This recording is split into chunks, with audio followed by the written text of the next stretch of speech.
Pro Group Management, workers' comp that works for you.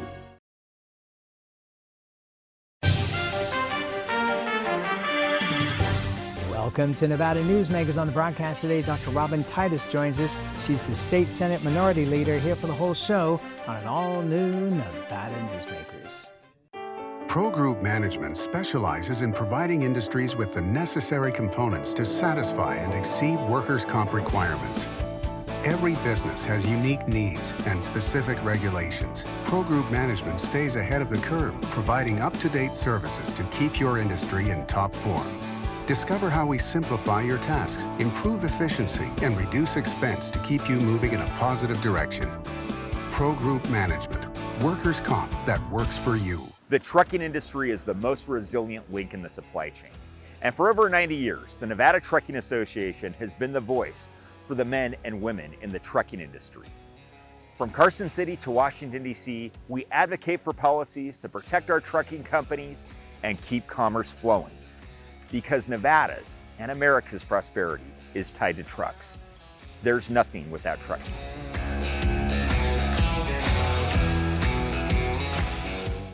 Hit the road in style during the $150,000 Roads to Riches giveaways at Tamarack Casino. Win up to $5,000 every week and a top prize of a 2026 Chevy Traverse or $40,000 in cash. It's the $150,000 Roads to Riches giveaways at Tamarack Casino. Save money and take transit. Did you know you can ride the bus all day for less than what it would cost you for a gallon of gas? Plan your trip now by going to rtcwashoe.com. As you know, Reno is booming. Toll's development company is helping it grow with insightful design and development, building community with every project, adding beauty, adding excitement, emphasizing our shared humanity. Reno is becoming bigger. Toll's development is helping it become better, more livable, more enjoyable. To learn more, go to tollsdevelopment.com. tollsdevelopment.com. This is Nevada Newsmakers with host Sam Shad, a no-holds-barred political forum. Now, from the Nevada Newsmakers broadcast headquarters, here is Sam Shad. And back on Nevada Newsmakers, we are always pleased to welcome back to the program Dr. Robin Titus. She is the State Senate Minority Leader. It is a pleasure to have you back on the program. Well, thanks for asking me. Another Always. glorious day in northern Nevada. Yes, it's been raining all night and all day. Let's start out, because you're in constant contact with the governor. We have a special session coming. Date has not been announced yet. In previous discussions with you on this program, we've talked about the movie studio idea of tax credits, etc. You were not particularly in favor of those at the time. Have you changed your mind about those at all? No, I'm more convinced even now that they're not good for Nevada. I've done a lot of homework and tried to keep an open mind, Sam. As a matter of fact, I don't know if I mentioned the last time I was on your program that I was at a Republican leadership meeting in Colorado this summer, and I met some of the Senate Republicans from Georgia. And so I actually set up a phone call with the senators from Georgia, with my Republican caucus, because again, I wanted to know a little bit more information, how it impacted them, and not get my information from lobbyists. And so we had a caucus call. They did a great presentation because, again, we're trying to learn a little bit more about it. And frankly, Tyler Perry is the only one that's really doing, in my mind, the right thing in Georgia with his studio. And he's been quoted in the Wall Street Journal about he's worried that all his employees are going to actually be replaced by AI. And so he's kind of monitoring it. And frankly, what I found out was the unions for the different types of jobs in the movie industry went on strike, wanting more wages, kind of shuts down some of the processing and movie programming, and are moving to England because it's going to be cheaper labor. And I'm just going, this is just not right for Nevada. And so I'm even more, and I actually went on a phone call, Sam, with the cement workers, sheet metal workers union in Las Vegas. They reached out and wanted to meet. I was happy to do that. I set up a Zoom call and I said, listen, I support the workers. Don't get me wrong. I want you to have jobs. I want you to have building, but I don't see this as a pathway to getting that done. I'd rather spend that $1.5 billion on manufacturing or some other industry with sustainable futures. I had said semi-jokingly throughout this whole process, the best thing that we could possibly do here in Nevada was to invite Tyler Perry to come and address the legislature, because I agree with you that nobody knows more about this than him. And as you say, it's been in the news lately that he is definitely pulling back on what he's doing in Georgia. You made a comment about you just didn't want to hear from lobbyists. And in the past, I've always felt that the best lobbyists not only present their case, but present the other side. Is that no longer true? Well, here's what interesting that you made that comment, because I have always said when somebody comes in to lobby a bill with me, I'll say, well, who's going to oppose this? And so I want to know the other side. And then if they have done their homework, the best lobbyists absolutely have done their homework and say, well, this will impact X, Y, or Z. And those I give tremendous credit to. What I said to the Senate Georgia folks was, listen, I want to hear from you guys because you are the ones responsible to your constituents. And so we're going to be the ones casting the vote. And so we're the ones held accountable. And so I agree. We want to know what the other side is, and all good lobbyists know what the opposing side would be. And some of the best lobbyists in our state are the people that are working on this particular deal. So obviously you are a no on this. Steve Yeager, the speaker, has also voiced concerns on this program multiple times. Have you talked to him lately to get a sense of what his thoughts are? No, my conversation has been with Roberta Lang, who had a bill also. She was with the other group. Right. And so we have, had that conversation and our concerns. She now has, well, I can't speak for her, but she expressed some concerns that she didn't really have during session that now has kind of come about. And I think because that group has not even come back. Correct. Well, and that was the UNLV group. Right, because the governor really wants this to be a jobs bill, and I certainly understand. We've lost 2,000 plus construction jobs in this last year, or whatever time period it is, and so he wants this to be a jobs bill. But I want it to be a sustainable jobs bill, and there's a difference there. I'm not against supporting and making Nevada a good economic state to have businesses want to move here. I certainly am pro that. But there's ways to do that. We have something called an infrastructure bank that people can borrow money on. We could certainly give grants and loans and hold these folks accountable when they come. But just giving transferable tax credits to somebody, I mean, we only have to look at the Acme project in Southern Nevada to know what a disaster some of the stuff could be. And there's ways to bring businesses here. I want it to be a great environment for businesses to move here and raise your families here. But the way it's presented to us that's not what this is about. And there was a bipartisan effort led by Catherine Cortez Masto to get the Apex project moving forward in a much more expeditious way. So that's going to be a job creator, obviously. And certainly manufacturing could be a big part of that. You've got the A's, stadium that's going to be going up at the Tropicana, and now Bally's has laid out the plans for the hotel casino and all the other things that are going to go around that. I don't think that those 2,000 people are going to be out of work for very long. Do you? Well, we'll see what comes to fruition, and see at the end of the day whether our tax dollars are really. I still can't see what we call it, the ROI, return on investment. It's just not there. So what's okay? So this has got to make for some real interesting visits for the governor. What's the discussion with you and the governor? Which parts you can share, obviously. Well, the governor and I have had a good relationship in that we can be honest and fair when nobody else is in the room with each other, and I share my concerns and he shares his concerns about we can do better than the film industry in my mind. I think and I stand corrected, it was the Apex project, not Acme project. Yeah. There was an article recently. Is it Joe Brown, and that wrote about all of those discussions on what we could do better and how the right investment would be. And I really agree with them. Wall Street Journal had an article about that. And so even the Reno Gazette or the Gazette Journal, Las Vegas Gazette Gazette Journal had articles. None of them support this. And so I still think that, that's one of the reasons I really feel strongly we don't have a date yet for the special session, because we're still trying to work out what's going to work for everybody. And my biggest pushback is transferable credits. And for those that may not understand this, for example, with Tesla, they were making more money selling their transferable tax credits to the gaming industry, which was totally legal, nothing wrong with that.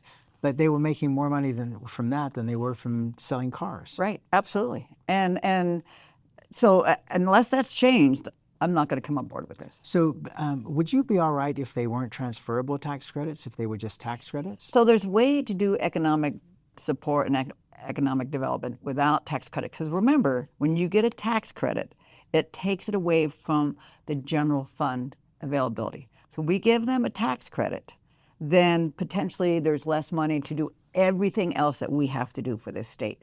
So I am not for tax credits, even more so about transferable ones. But I think, and I can't speak for members of my caucus, but I think that's the biggest pushback is the transferable tax credits. But for me, when you get a tax credit, it takes away from our general fund. And right now, we can't afford to do that. There's a lot of holes that I think we're going to have to backfill in the very near future. All right, let's take a break. We'll come back with much more with Dr. Robin Titus. She is the State Senate Minority Leader, and we'll be right back. No tricks, just treats at the Carson Valley Inn during the $100,000 Monster Pirate Treasure giveaways. Thousands in cash and free play giveaways every week. A monstrous $25,000 in guaranteed grand prize giveaways. Don't ghost these giveaways. Halloween awaits at the Carson Valley Inn. The Nevada Builders Alliance has been protecting the interests of the construction industry for over 50 years. Our programs save members thousands of dollars every year and allow them to provide much-needed benefits to their employees. Our industry also allows Nevada to grow. If you're thinking about a career in the construction industry, reach out. And if you haven't thought of a career in construction, what are you waiting for? We are the Nevada Builders Alliance. Welcome to Story County, where history meets innovation, and a pioneering spirit continues to shape our future. At the heart of the Tahoe Reno Industrial Center, we power the future with global leaders in technology and manufacturing, driving progress that reaches far beyond our county lines. From advanced manufacturing to tech innovation, our industries are creating thousands of quality careers, fueling a vibrant economy that benefits every Nevadan. But it's more than just growth. Our community is our foundation, supporting families, empowering local initiatives, and creating a place where everyone belongs. Be part of a legacy built on bold ideas and boundless possibilities. Join us in building a brighter future right here in Story County. Story County, helping build Nevada's future.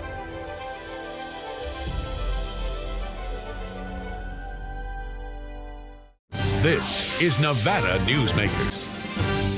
And back on Nevada Newsmakers, we continue our conversation with Dr. Robin Titus. She is the State Senate Minority Leader. The other part of what we're understanding that the governor wants to call a special session for is his crime bill. Can you explain what's in the crime bill so that people understand? Well, I think right now, people need to understand that California has tougher crime laws than Nevada does. That grab and whatever the term is, snatch and grab or something like that. In the grocery stores. Yeah, there's a certain stores, number or figure, and California has a tougher one for those. We have to support our small businesses. We got to fix that. And again, some of these penalties, we can't just keep releasing folks back to the street where they continue to do what they've done before. So I think those are really important bills, but not just the crime bill. There's other things that didn't get finished last session. For example? The health care bill. The governor's health care bill really didn't. He had two health care bills. One is the health care authority, where he split basically the HHS, Department of Health and Human Services, and he put in the Nevada Health Authority now. That is the director, Stacy Weeks, who a fantastic woman, understands a very convoluted system in Medicaid and CMS and Center for Medicare and those things. And we're very fortunate to have her. And that kind of manages the money of the healthcare system versus the healthcare process and where we actually have our departments of mental health, behavioral health, seniors, all those things, and managed by Richard Whitley. And so the second component to that bill didn't get passed, or the second bill didn't get passed. And it just got lost in that last day of incredibly crazy, 30 minutes at the last of the session. So those two things, I feel strongly I could support, and I've told him in a special session, I think it's worth it. I think that we do have to do it. And will we survive if we don't go to special session until the next legislation session, regular session? We will survive. But backfilling some of the stuff is going to require some innovative ideas. We don't know, as you are well aware, the federal government is still shut down. We don't know what the outcome is going to be. The Republican proposal right now is to steady the course, not change a thing, and just have continual resolution until November 21st. For me, I don't know how we could go into special session prior to that because we don't know what the feds are going to do. Right now, if the Dems would agree, he would maintain services. The bill, Johnson's bill, but Speaker's bill would continue at current funding levels. Nothing changes.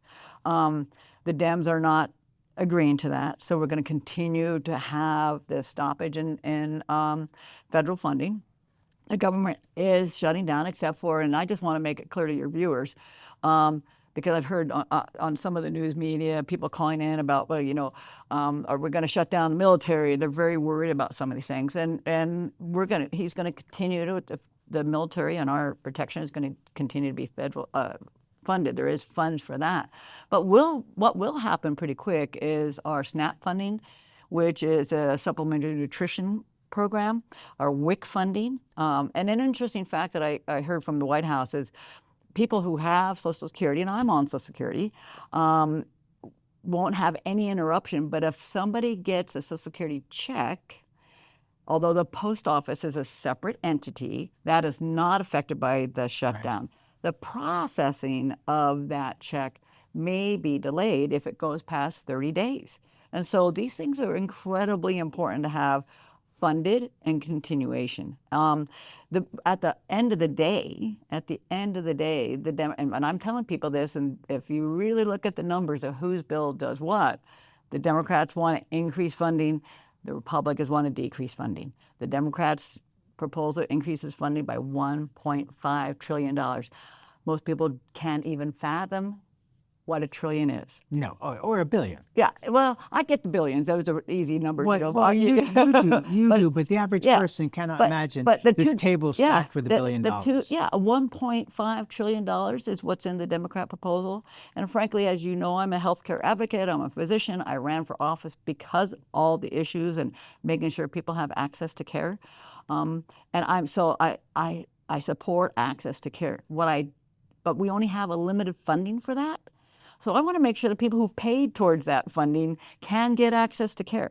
And it is what the Democrats' bill says very clearly is they want everyone to have access and be available on the Medicaid rolls, regardless, no mention of citizenship. And frankly, I have to be accountable to my constituents, and I have to be accountable to the people that I've taken care of their entire lives. And will there be care for them? And I tell people like the Affordable Care Act, which, as you know, I was not a proponent of, is like giving everybody a free bus pass, but no new buses. And so the key is, and I will quote Doc Hardy, Senator Hardy, is he said it was like giving everybody free new bus passes and throwing everybody else under the bus. And so I use the analogy of just no new buses, because right now, you talk to your friends, yourself perhaps, everybody's going to need health care. And when you make that phone call to try to get into your provider, how long does it take? Or what's the cost of seeing that? What's your deductible? All those things have changed. And so my obligation is to my constituents and the citizens of the state of Nevada. All right, so you've covered a lot of territory here. Let's circle back to the most significant one that we started out with, which is a special session. So you don't anticipate a special session until late November, potentially December, once the federal government has figured out what's going on with the CR. No, that's not exactly what I said. I don't see how we could have a special session until what happens with the federal government. But that doesn't mean I don't anticipate it going in sooner. There's a difference there. There's a possibility that we won't have a special session until the governor figures out what he's going to call it for, and he has the votes for those things.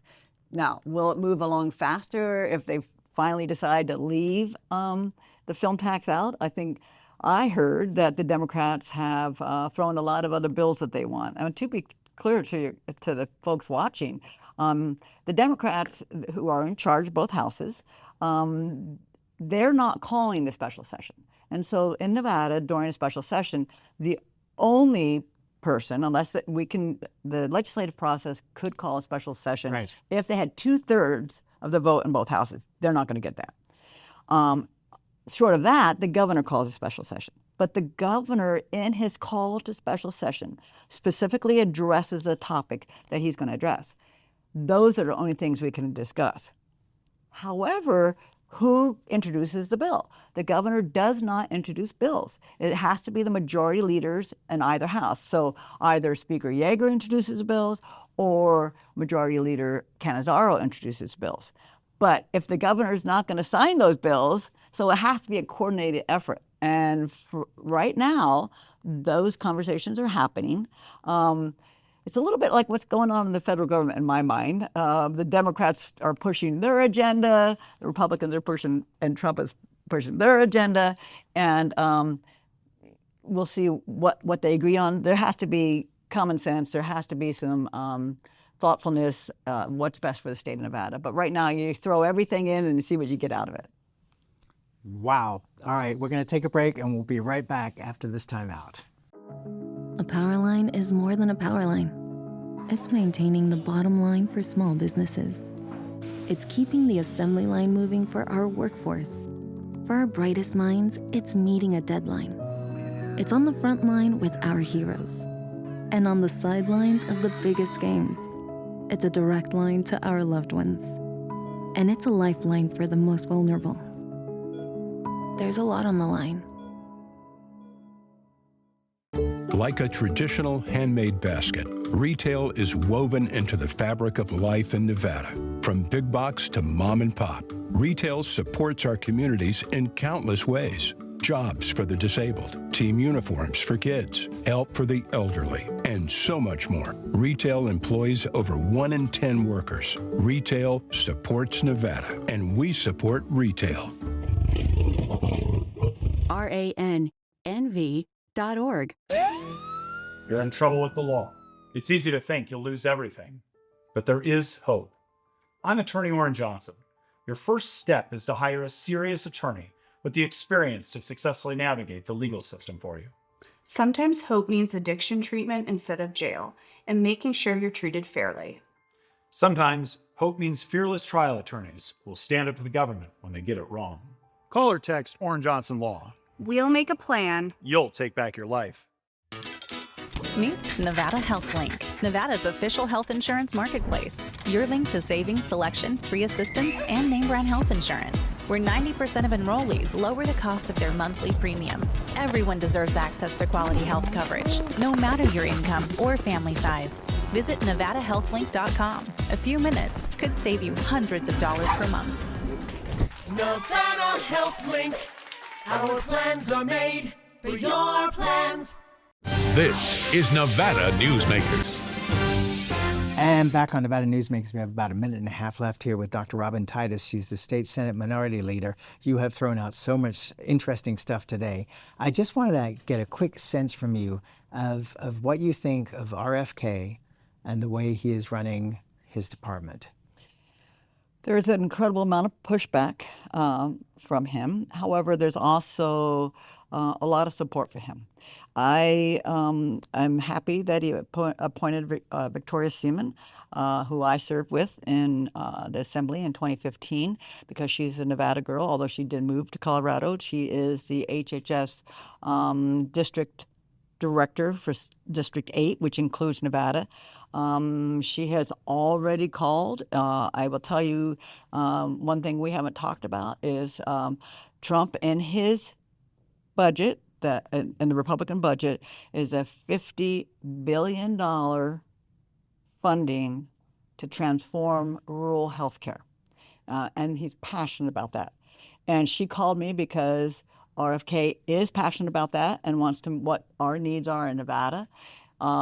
The Nevada Health Authority has already held a whole bunch of meetings, which I've been engaged as, not as a senator, but as the county health officer for Lyon County, on what do we need in rural Nevada. That is part of this bill that the Democrats are not passing. And in the Democrats' bill, it's not in there. So real quick, I commend Trump. I commend RFK for recognizing the health issues in rural Nevada and willing to put some money, $50 billion to it. That doesn't mean each state gets $50 billion or $1 billion. So to that end, in healthcare, I've told my patients a lot of times that you could put 8 doctors in a room, present them with a medical issue, and you could get 15 different opinions. There are a lot of ways to get better. And so I have my beliefs. He has his beliefs. I can tell you I can disagree with another family practice doctor with the same training on how to make people better. People heal in many different ways. The world has survived generations, decades, thousands of years using different kinds of healing. And so I want to know what he's doing for all of us. And so I will give him credit for recognizing the need for rural health care. And that's where we've got to leave it.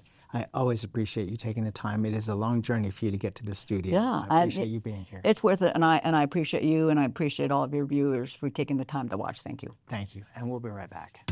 Welcome to the Ahern Boutique Hotel, where luxury and warmth come together in the heart of Las Vegas. We take pride in offering a one-of-a-kind experience for both locals and tourists. Join us for handcrafted cocktails and an unforgettable experience. Joel's Chop House, the perfect place to savor views of the Las Vegas Strip. Satisfy your cravings at the Ahern Chocolate Shop. No smoking, no resort fees, and the parking is always free. The Ahern Luxury Boutique Hotel is your home away from home. Imagine a magical garden that feeds Carson City's hungry and homeless, teaches our high school students agriculture, creates hanging floral displays to beautify downtown, and yet charges nothing. It's not magic. It's the Greenhouse Project. It's real, it's growing, and it needs your help. Go online to carsоncitygreenhouse.org so together we can grow it forward.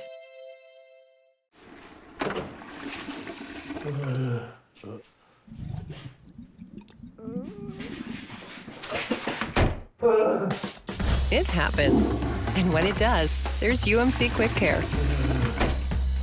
Thanks for watching Nevada Newsmakers. You can always watch our shows anytime on the website at nevadanewsmakers.com or the podcast. We have audio and video podcasts from all your favorite podcast locations and YouTube. Find us everywhere. We'll see you on the next broadcast. Thanks for watching. And